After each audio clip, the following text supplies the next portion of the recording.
Mainly there are two types of interest. One is simple interest, another is compound interest.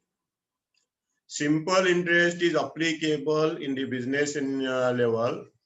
Compound interest is applicable in the financial institutions.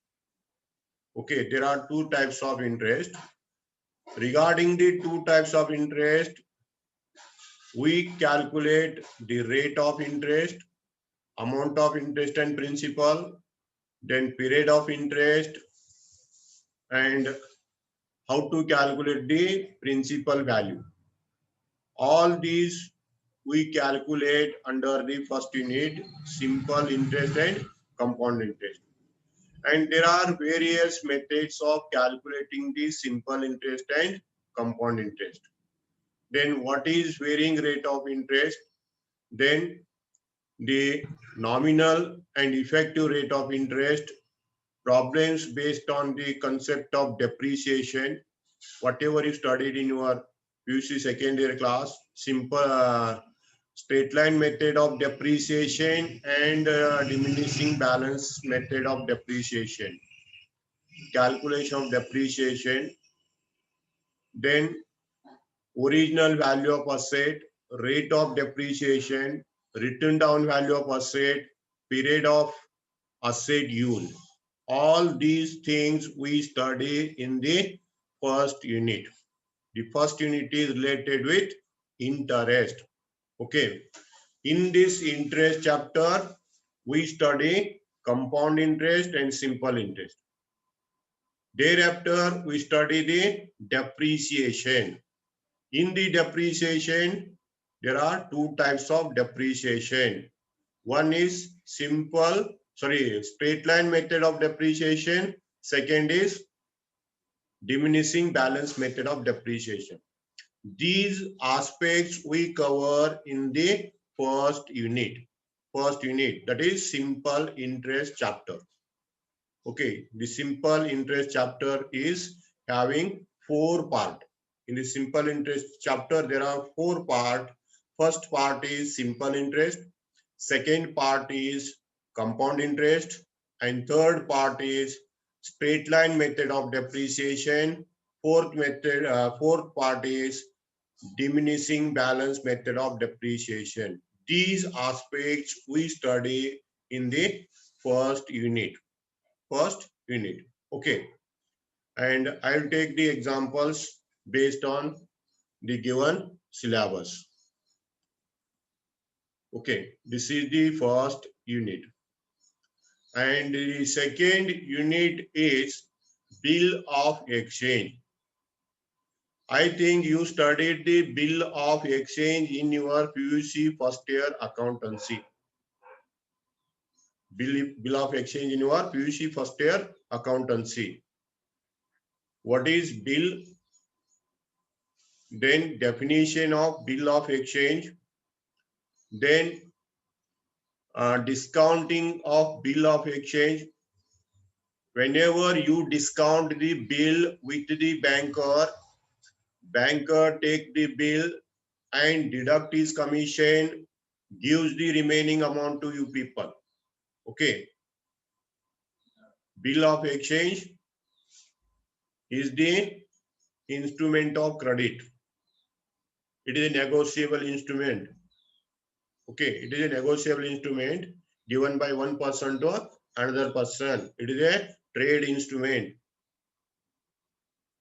Bill of exchange in your PUC first year class, I think it is studied in your PUC first year accountancy. Bill of exchange.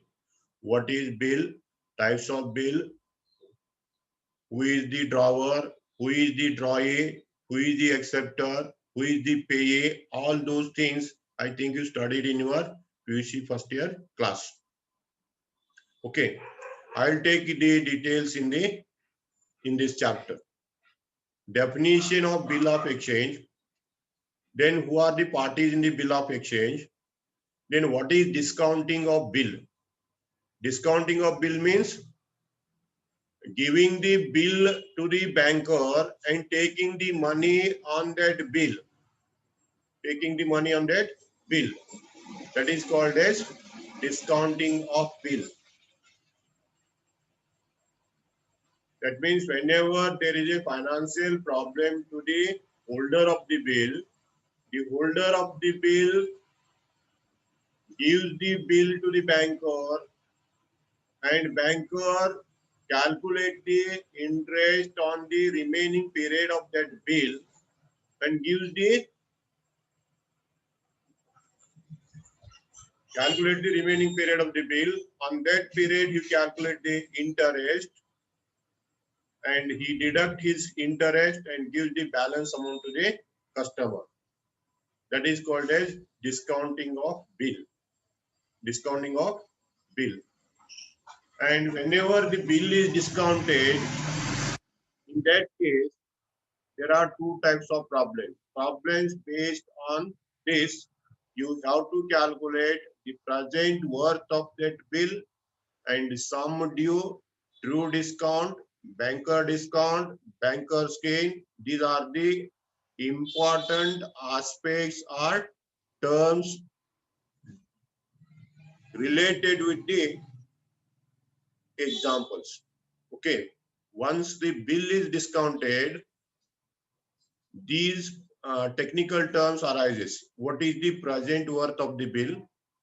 What is the sum due of the bill? What is the true discount on that bill? What is the banker discount on that bill? Then what is the gain to the banker? All these aspects we study in the second unit. The second unit is totally related with bill of exchange and discounting the bill of exchange with the banker. Okay. If you discount the bill with the banker, whatever transactions takes place, all those transactions we study in the second unit, that is called as bill of exchange. Bill of exchange. Okay. And third unit is average due date. This average due date chapter is also related with bill of exchange. Average due date is also related with bill of exchange. Regarding this, we study definition of equated period. Definition of equated period. Equated period means, suppose you are having two or more than two bill of exchanges. Whenever you want to settle all those bills on a single date, whenever you want to settle all those bills on a single date, which is that date?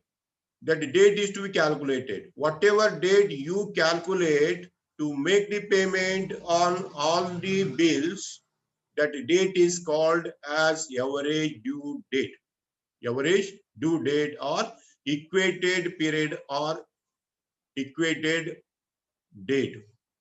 Definition of equated period means neither losing the interest of holder of the bill nor the payer of the bill. Okay, neither losing the interest of drawer nor the drawee. You have to calculate one date, that date for making the payment, that date should not lose the interest of payer or receiver. That date is called as average due date. Okay, you remember this. Average due date means if you are having two or more than two bill of exchanges, two or more than two bill of exchanges having different dates, not the same date. Their due date is different. The due date of the bill is different. At that time, instead of paying or accepting or realizing the bill at different dates, realizing the bill on one date, realizing all the bills on a single date is called as average due date on single date. And that date should not lose the interest of drawer and drawee. The date is called as average due date. And average due date you have to calculate. We will calculate average due date. Then in that we will study normal due date and legal due date. There are two types of due dates. One is normal due date, another is legal due date. Normal due date means whenever the period completes, that is called as normal due date. Whenever the period completes, that is called as normal due date. And legal due date means 3 extra days are given. 3 extra days are given after the completion of the given period. After the period of bill, 3 extra days are given as grace days. As grace days, then that date is called as legal due date. Legal due date. And finding the average due date in different cases. Okay, we will calculate average due date. This is the third unit. In the third unit, we study the average due date, and the second unit and third unit are related each other. Remember this. Second unit and third unit are related each other. Therefore, you remember these two units are relating to bill of exchange. Okay. Next, fourth unit is installment buying and annuities. Installment buying and annuity. I think you studied the installment system. I think higher purchase system in your become second semester. Installment system you studied in your become third semester. That is higher purchase system. Installment buying and annuities. Annuity means annual payments. Annual payments. Okay. So in the fourth unit, we study concept of installment buying. What is installment buying? Then what are the terms and conditions related with installment buying? Then how to calculate the installment? How to calculate installment? Then finding the rate of interest on installment. Finding the rate of interest on installment. Then installment.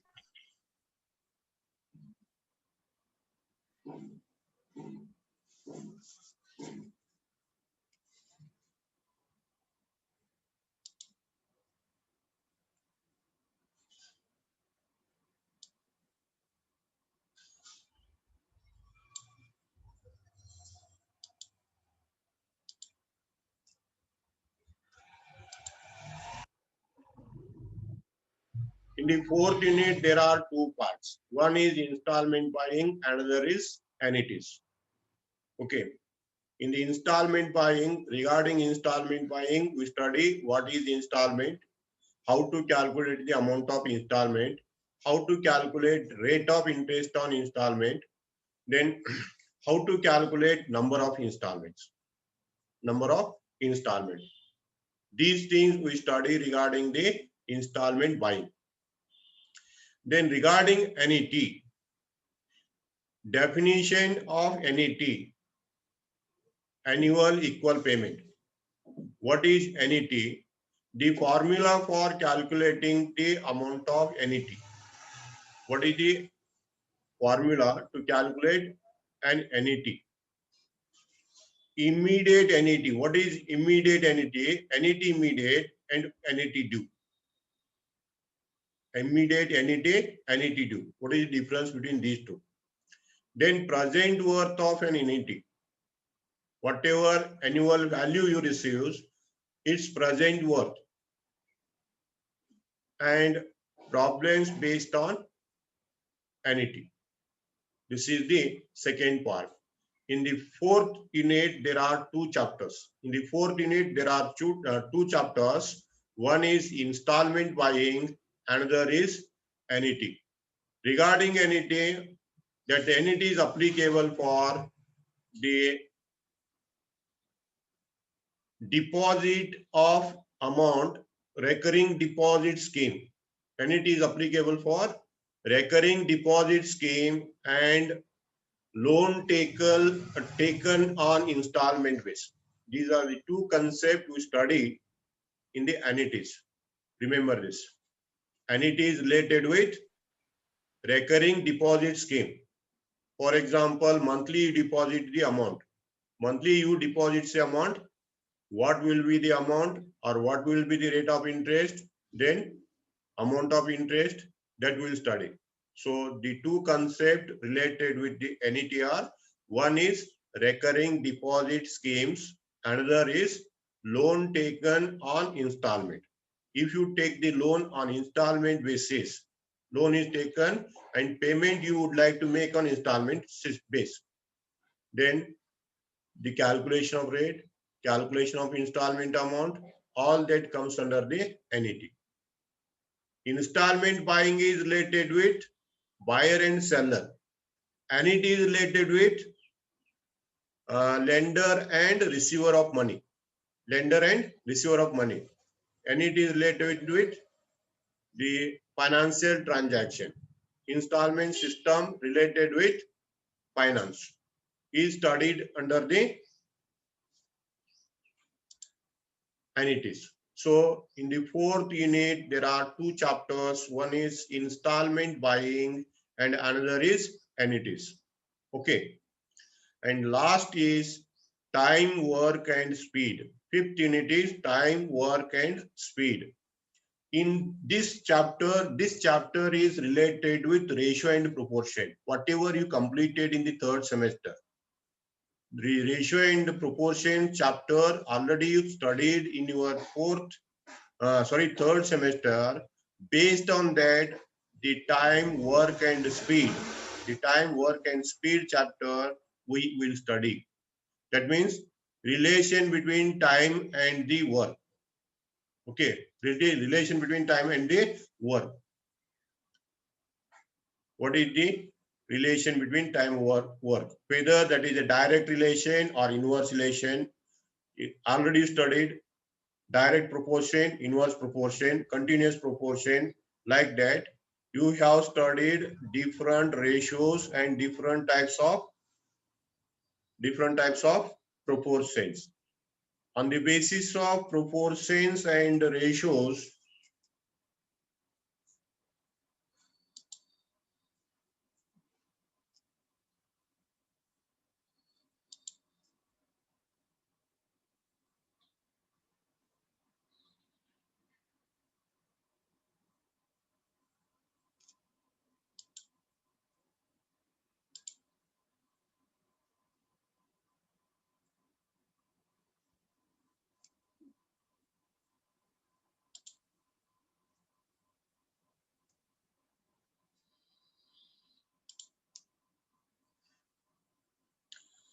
on the basis of ratio and proportion, we apply the time, work and speed.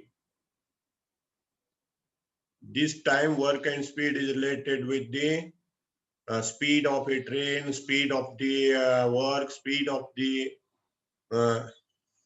activity and work. And it is a very interesting unit, the fifth unit. Okay, these are the 5 units for your syllabus.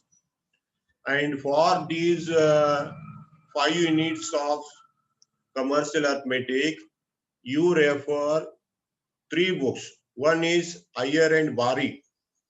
One is Iyer and Bari, Commercial Arithmetic by Iyer and Bari. Our second book is Patwardhan and Joshi. Second book is Patwardhan and Joshi. And third book is, I think, Dareshwar. Okay. And I will provide the notes online basis, and I'll give you exercise for your homework. And I try to solve the maximum examples based on these chapters. Okay. And this is my favorite subject. And I'll try to teach the subject with my maximum efforts. And you contribute your efforts to get the knowledge. And someone, Vaishali, what are you doing this?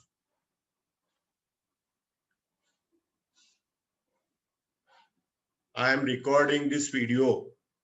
Remember this. I'm very expert in the computer and this internet activities, all these things. So don't misuse or don't commit the mistakes. Your names are recording, your voice is recording, everything is recording in my laptop. If you are having problems, you directly ask me at any time. I can answer. But don't disturb me or don't try to irritate. Okay. As a friendly, I'm telling you regarding this commercial arithmetic, you ask any type of problem to me. I can solve all type of problems. Okay.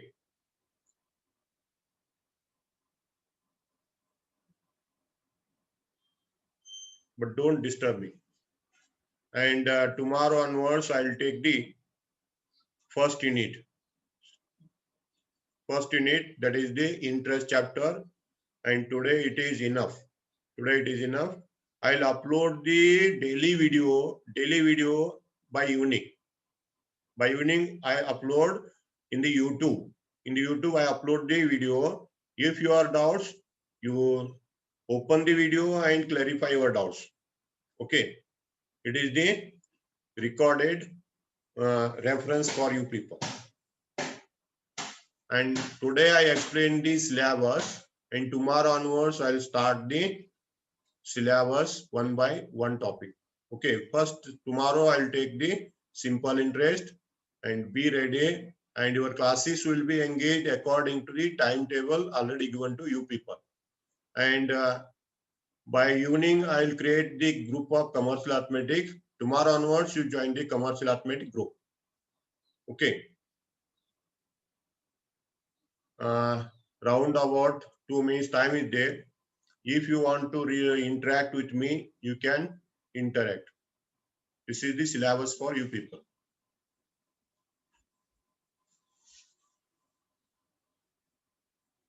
Yes, anybody? Your sixth semester future programs and plans, how to study and how to complete this sixth semester, and what about your previous fourth semester, your program regarding the fourth semester, and whatever you did in the third semester, whatever not completed in your third semester, you don't worry about that. And you touch with the incomplete subject. Okay. And tomorrow I'll take the first unit, interest. Thank you.